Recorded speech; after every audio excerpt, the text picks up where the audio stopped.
अच्छा, एक राजा अपने 35 साल के राज में कितने किले बनवा सकता है? सोचिए जरा। 5 या शायद 10। आज हम बात करने वाले हैं 15वीं सदी के मेवाड़ के एक ऐसे शासक की जिनकी विरासत जितनी शानदार है उतनी ही उलझी हुई भी। इनका नाम है महाराणा कुंभा। तो जवाब है 32 किले। जी हां, 32। लेकिन सवाल ये है कि ये हुआ कैसे? कोई एक राजा इतने किले कैसे बनवा सकता है? देखिए, इस अविश्वसनीय काम के पीछे की कहानी सिर्फ ईंट और पत्थर की नहीं है। ये कहानी है खून, कला और आखिर में एक बड़े धोखे की। तो महाराणा कुंभा की कहानी शुरू होती है किले बनाने से नहीं, बल्कि अपने ही राज को बचाने से। कोई भी निर्माण करने से पहले उन्हें अपना सिंहासन पक्का करना था, और इसकी शुरुआत हुई अपने पिता की मौत का बदला लेने के एक पक्के इरादे से। सोचिए, कुंभा के राज की शुरुआत किसी शाही जश्न से नहीं, बल्कि फौलादी इरादों से हुई थी। उनका सबसे पहला काम था न्याय करना। अपने पिता के कातिलों का सफाया करके उन्होंने मेवाड़ में एक शक्तिशाली दौर की नींव रखी। तो एक बार जब घर के दुश्मन शांत हो गए, तब कुंभा का ध्यान गया बाहरी खतरों पर। और इसी मोड़ पर दुनिया ने उनकी असली ताकत को पहचाना। एक ऐसे जबरदस्त मिलिट्री कमांडर को जो किसी भी चुनौती से पीछे नहीं हटता था। ये टाइमलाइन देखिए। इससे पता चलता है कि कैसे मुश्किलें बढ़ती गईं, लेकिन कुंभा की जीत का जज्बा भी बढ़ता गया।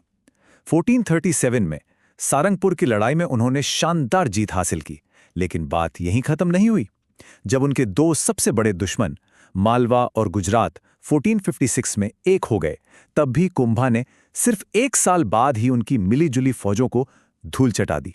और 1437 की उस बड़ी जीत को यादगार बनाने के लिए कुंभा ने कोई और किला नहीं बनवाया। नहीं, उन्होंने बनवाया विजय स्तंभ, एक 9 मंजिला टावर जो आज भी चित्तौड़गढ़ में उनकी जीत के सबूत के तौर पर शान से खड़ा है। लेकिन कुंभा सिर्फ एक महान योद्धा नहीं थे। अब कहानी उस हिस्से पर आती है जो उन्हें सच में अमर बनाता है। एक मास्टर बिल्डर के तौर पर उनका काम। उन्होंने मेवाड़ का नक्शा ही बदल दिया अपनी वास्तुकला से। उन्होंने एक से एक मजबूत किले बनवाए, और हर किले का एक खास मकसद था। जैसे मचान किला, जो मेर जनजातियों पर नजर रखने के लिए बनाया गया था। पर उनकी सबसे बड़ी रचना थी कुंभलगढ़, जिसे उनके चीफ आर्किटेक्ट मंडन ने डिजाइन किया था। एक ऐसा किला जिसे आज भी कोई जीत नहीं पाया है। देखिए, इतिहासकार कवि राजा श्यामल दास ने क्या खूब कहा है। मेवाड़ के कुल 84 किलों में से 32 किले अकेले महाराणा कुंभा ने बनवाए थे। ये नंबर ही उनके विजन और उनके इरादों की पूरी कहानी कह देता है। पर इस योद्धा और निर्माता की शख्सियत में एक और पहलू था, एक ऐसा पहलू जो शायद सबसे ज्यादा हैरान करने वाला है। उनके अंदर एक विद्वान और एक कलाकार भी छिपा हुआ था। जरा सोचिए, वही हाथ जो तलवार चलाते थे और किलों की नींव रखते थे, वही हाथ फुर्सत में वीणा के सुर छेड़ते थे। एक ऐसा राजा जो जंग के मैदान में जितना माहिर था, संगीत की दुनिया में भी उतना ही डूबा हुआ था। और उनकी कला सिर्फ वीणा तक ही नहीं थी। उन्होंने संगीत, नाटक और आर्किटेक्चर पर कई किताबें लिखीं, जैसे कि संगीत राज, जिसमें 5 हिस्से हैं।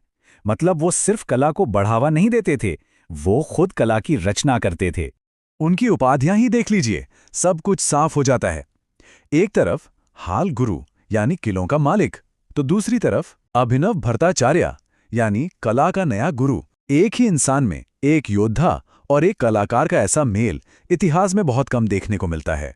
लेकिन इतिहास की सबसे बड़ी कहानियों का अंत हमेशा वैसा नहीं होता जैसा हम सोचते हैं। महाराणा कुंभा की कहानी एक ऐसे दुखद मोड़ पर खत्म होती है जो हमें याद दिलाता है कि एक महान जिंदगी भी कितनी नाजुक हो सकती है। साल था 1468 और जगह थी कुंभलगढ़। जी हां, वही किला जो उनकी ताकत और हुनर का सबसे बड़ा सबूत था। और किस्मत का खेल देखिए कि यही किला उनके आखिरी पलों का गवाह भी बना। और यही इस कहानी का सबसे कड़वा सच है। वो राजा जिसने 32 किले बनाए, अनगिनत लड़ाइयां जीती और कला को इतना कुछ दिया, उसे किसी दुश्मन ने नहीं, बल्कि उसके अपने ही बेटे उदा ने मार डाला। तो ये कहानी हमें एक बहुत बड़े सवाल के साथ छोड़ जाती है।